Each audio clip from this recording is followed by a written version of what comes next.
வேதம் சொல்கிறது, கர்த்தர் நல்லவர் என்பதை யோசித்து பாருங்கள், அவர் மேல் நம்பிக்கையா இருக்க மனுஷன் பாக்கியவான்.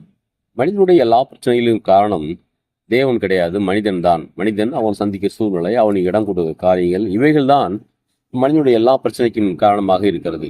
ஆனால் தேவன் அதற்கு தீர்வை கொடுக்க விரும்புகிறார். எப்படி தீர்வை கொடுக்க விரும்புகிறார்? வியாதியா இருக்கிற மனிதனுக்கு சுகத்தை கொடுக்க விரும்புகிறார். பலவீனமா இருக்கிற மனிதனுக்கு பலனை கொடுக்க விரும்புகிறார்.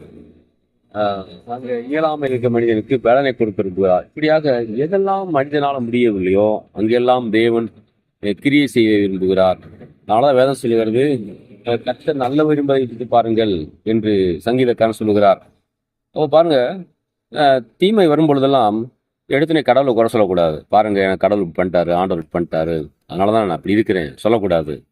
ஏனென்றால் அவர் நன்மையானவைகளை மனிதனுக்காக உண்டாக்கினார். வேதத்தில் எழுதியிருக்கிறது, அவர் படைத்ததெல்லாம் நல்லது என்று கண்டார் என்று எழுதியிருக்கிறது. தேவன் படைத்தது எல்லாமே நல்லதாக கண்டார்.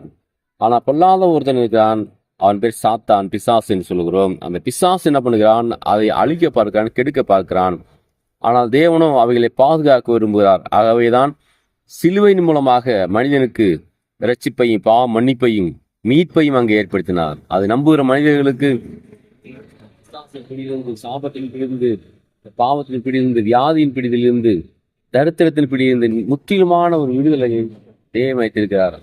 கற்றவங்களை ஆசைப்பார்.